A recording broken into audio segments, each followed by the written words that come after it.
Hello, I'm Indu Rawat and we are watching The Women Want. It could have been a fairy tale ending to a fairly fairy tale-ish career, but Sania Mirza came oh so close to it.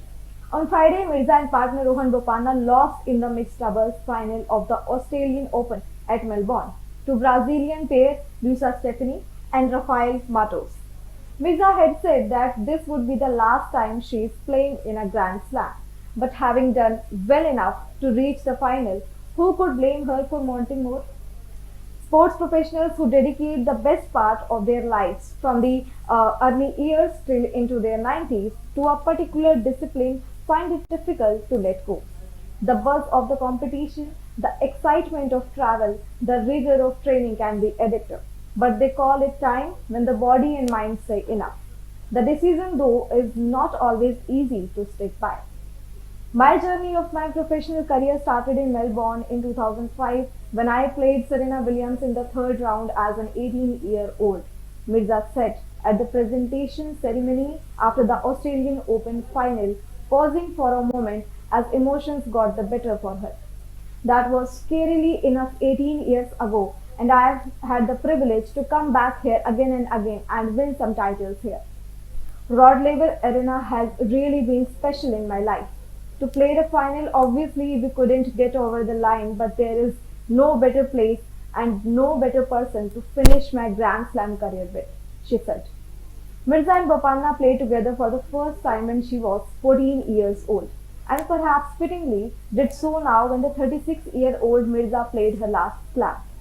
I never thought I'd be able to play in front of my child Izhan in a Grand Slam final. So it's truly special for me to have my 4-year-old here and my parents here, Rohan's wife here. Mirza was planning to quit in 2022 but postponed the move after an injury denied her the kind of ending she wished for, which has, hopefully to her satisfaction, come now. Her storied career is not just about the titles she won, including 6 Grand Slams, 3 in doubles, and 3 in mixed doubles. It's not about the highest WTA Women's Tennis Association ranking she achieved. 31 in 2005 at the peak of her career that promised so much more at that time. There was that breakthrough season in 2015 to 16 when she won 18 doubles titles, 14 of them with Martina Hingis, including 3 straight slams, Wimbledon US Open 2015 and Australian Open 2016. There was also the 2003 doubles title at Junior Wimbledon, which first attracted everyone's attention to her potential. Her career is layered because of what she achieved outside the tennis court too. Chastised, attacked, and cornered for being a young Muslim woman player, for playing in a skirt, for marrying Pakistan's cricketer Shoaib Malik, for speaking her mind, for having an opinion. Mirza took it all on her chin and gave it back in equal measure. From a slightly shy teenager who was taken aback by television cameras at the Mumbai airport when she returned after her junior Wimbledon title to a more assured and outspoken representative of the sport. She stood her ground and continued playing the sport bravely with grace. She was also one of the best interviewees around and a rarity among Indian sports people, speaking with confidence, unfiltered and blunt. When I go out on court, I don't care what I look like. I don't care if I'm out of my bed as long as I win the match.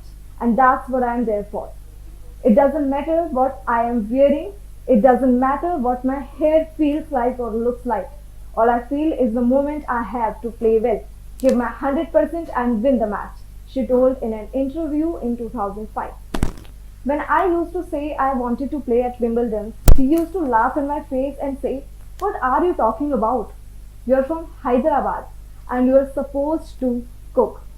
I don't need to wear anything to say anything," she said in a reply to a question about her t-shirt she once wore that said, "Polite women don't make polite history." I have a mouth and I can speak up for myself, but I wear them because I like wearing t-shirts and I like being 18 sometimes. But if people want to scrutinize that too, then there is not much I can do. It's not in my control. But if I need to make a statement, I am going to say it. I don't need to wear it. Her success story, like that of several sports people, begins with her father Imran. driving her around tournaments at a time when they could not afford air tickets. It was travel for 30 weeks a year, 6 to 7 hours of practice a day, in and out of competitions, which is easier now than 20 years ago.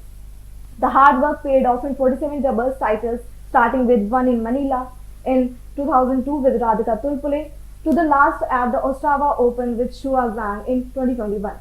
Besides, there were three mixed doubles titles, Australian Open, French Open, and US Open, that made her a rarity among Asian tennis players and an enduring symbol of longevity. There is wistful joy in wondering how much more she could have done with that devastating forehand had she not been forced by injuries to give up singles. Had she grown up in an ecosystem that was more encouraging and supportive?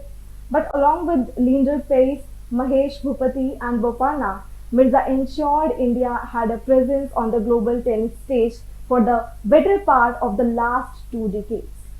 She leaves a strong legacy as a pioneering Indian women tennis player and an example for future sportswomen who showed how to play boldly and speak fearlessly. That's all for today's video. I hope you like it. I will come back soon with yet another story. Till then, stay tuned, keep watching us. We Women Want. Thank you.